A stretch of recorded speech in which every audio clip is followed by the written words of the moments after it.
말씀으로 하루를 여는 복된 새벽에 하나님께서 우리에게 주시는 귀한 말씀은 구약성경 말라기 2장 1절에서 4절까지 되겠습니다. 온라인 동참하는 여러분도 다 함께 성경을 펴주시고 함께 말씀 속으로 들어가 보실까요? 너희 제사장들아, 이제 너희에게 이같이 명령하노라. 만군의 여호와가 이르노라.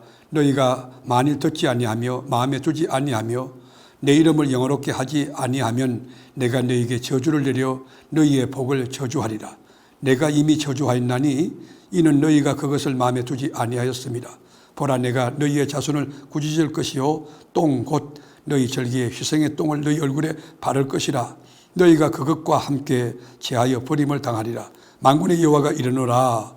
내가 이 명령을 너희에게 내린 것은 내 위와 세운 나의 언약이 항상 있게 하려 함인 줄을 너희가 알리라. 아멘. 오늘 본문 4절에서 7절까지 보면 제사장이 누구인가, 제사장은 도대체 무엇을 하는 사람인가 하는 그 말씀의 안내입니다. 제사장은 하나님을 경외하고 하나님을 두려워하는 자입니다. 하나님을 두려워한다는 것은 하나님 앞에 떨고 두렵고 떨림으로 머리를 숙이는 것을 의미합니다. 제사장의 입술에는 진리의 법이 있습니다.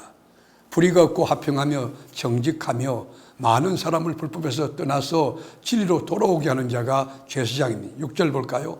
그의 입에는 진리의 법이 있었고 그의 입술에는 불의함이 없었으며 그가 화평함과 정직함으로 나와 동행하며 많은 사람을 돌이켜 죄악에서 떠나게 하였느니라. 여러분, 참된 제사장, 진리에 속한 제사장, 하나님이 기뻐하는 제사장이 된다는 것은 이렇게 중요합니다. 항상 하나님과 하나님의 말씀을 마음에 새기고 두면서 말씀으로 살면서 백성에게 진리를 가르치고 건면하는 사람입니다.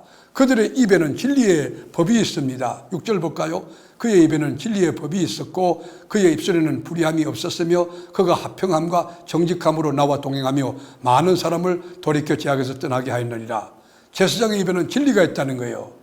진리를 선포하고 진리를 건면하는 말씀의 전문가입니다. 세상에서 출세하는 법, 돈 잘 버는 법, 공부 잘하는 법, 건강의 비결을 가르치는 사람이 아닙니다. 하나님의 진리를 선포하고 가르치는 사람이 제사장인 것입니다. 그러기 위해서 제사장은 끊임없이 말씀을 탐구하고 그 말씀을 마음에 새기고 그 말씀을 묵상하며 그 말씀에 순종하여 살아가는 그런 삶을 살아야 됩니다.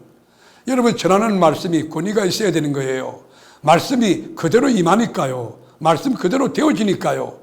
말씀이 흔들리지 않으면 교회가 흔들리지 않습니다. 말씀이 풍성하면 그 교회가 풍성해집니다. 말씀이 흥하여 세력을 얻으면 그 교회가 세력 있고 건설 있어집니다.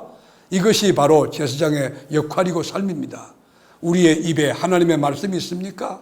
우리가 왕같은 제사장들이에요. 신앙이 좋다고 말하는 사람들의 입에서 진리보다 사람에 대해서 비방하거나 험담하거나 여러분 이 뒷담화하는 거, 비방하는 거, 이거 잘못된 것이에요. 어떻게 한 입에서 선물이 나오고 단물이 나옵니까? 어떻게 한 입에서 저주가 나오고 찬송이 나옵니까? 이게 불가능한 일이에요. 이건 마귀에게 속고 있는, 마귀의 여러분 이 도구가 되고 있는 거 아닙니까? 이런 일들이 교회 안에도 있지 않습니까? 3절에 보십시오. 제사장에 대한 징계가 나옵니다. 제사장은 짐승을 잡습니다. 번제로 드립니다. 큰 짐승도 잡습니다. 그렇기 때문에 힘이 많이 들어요. 그래서 제사장의 정년이 짧아요. 큰 짐승에서 나오는 배설물을 치우고 나머지는 다 태워버립니다. 똥은 성전 밖으로 가지고 나갑니다. 양문으로는 제물을 드릴 양이 들어오고 똥문으로서는 제물의 온물이 나가는 거예요. 가만두면 성전 안에 냄새가 가득하기 때문에 태워버리는 거예요. 여러분, 하나님의 백성과 제사장들은 절기 때 희생제물로 드리는 것을 자랑스럽게 여깁니다. 그러나 그런 행위가 자랑이 아니라 자신의 얼굴에 똥을 바르는 수치와 같은 일이 되는 것, 이게 얼마나 가슴 아픈 일입니까? 제사장의 얼굴에 똥을 바르겠다는 주님의 경고예요. 그들이 드렸던 제물을 제물로 받으신 것이 아니라 하나님이 더럽게 여기심으로, 하나님이 분노하심으로 제물의 배설물을 완전히 진 밖에 버릴 때까지 제물을 가져온 자들과 함께 치우시겠다고 주님이 경고하신 것이에요. 하나님께서 내가 너희를 성전에 있으면 안 되는 똥으로 여기겠다, 그런 말씀이에요. 제사장이 얼굴에 똥칠을 하고 똥문으로 끌고 나가서 괜나라고 하는 소각장에 태우겠다는 말씀은 하나님의 무서운 심판이 있다는 것입니다. 여러분, 교회에서도 똥을 바르는 사람들이 이 가득 있다면 그 교회에 누가 남아있겠습니까? 냄새가 나는데 낙심할 겁니다. 좌절할 겁니다. 하나님을 떠날 것입니다. 하나님께서는 제사장들이 바로 서기를 원합니다. 제사장이 누굽니까? 말씀을 듣는 나와 여러분들이에요. 왕같은 제사장이 우리들이에요. 백성들 앞에서 멸시를 당하지 않고 존귀를 받는 그런 인물이 되어야 될까? 9절에 보면 너희가 내 길을 지키지 아니하고, 제사장이 진리를 떠난 거예요. 율법을 행할 때 사람에게 치우치게 하였으므로, 여러분 하나님의 인본주의 신앙 가지고 하는 거예요. 나도 너희로 하여금 모든 백성 앞에서 멸시와 천대를 당하게 하였느니라 하신다. 여러분, 주님의 교회에게 신뢰도가 높아야 되잖아요. 근데 세상의 땅에 떨어져서 정말 개독교라고 하고 똥같이 여겨지고 비난과 조소를 받고 가슴 아픈 일 아닙니까? 우리가 앞서서 주의 몸된 교회를 회복하는 비결은 왕같은 제사장으로 말씀에 돌아가는 것이에요. 빛과 소금으로 사명을 감당하는 것이에요. 우리가 여러분 하나님의 말씀으로 돌아가 하나님의 말씀대로 경건하게 예배하고 신령과 진정으로 예배하고, 그리고 나가서 참되게 정직하게 의롭게 살다 보면 예수 믿는 사람 다르구나, 교회는 달라. 이 교회가 세상의 희망이 되어야 되는 것이에요. 이 교회가 한국의 소망이 되어야 되는 것이에요. 여러분이 한국의 희망이에요. 인류 공동체의 소망이에요. 여러분은 북극성이에요. 여러분을 바라보면 예수님이 보이는 거예요. 이것이 그리스도인인 것입니다.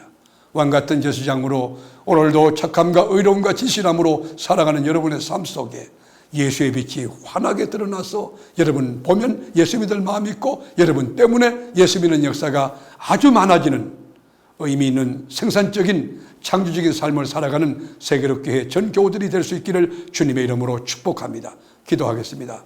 주님, 왕같은 제사장들이 바르게 예배를 드려 하나님의 영광과 기쁨이 되기 원합니다. 하나님, 더럽고 병들고 눈먼 제물들을 주님 앞에 드리면서 이 예배를 드려도 형식적으로 병든 예배 드리면서 지각하고 생각은 외출하고, 그리고 맨 뒷자리에 앉아서 늦게 와가지고 그런 예배 드리는 자 되지 말고, 주님 일찍 와서 앞에 앉고 하나님 말씀 사모하고 심령이 가난하고 참된 예배 드림으로 하나님의 영광이 가득한 주님의 기쁨이 되는, 주님의 면류가 되는 제사장들이 다 되게 하여 주옵소서. 살아계신 예수님의 이름으로 기도를 드립니다. 아멘.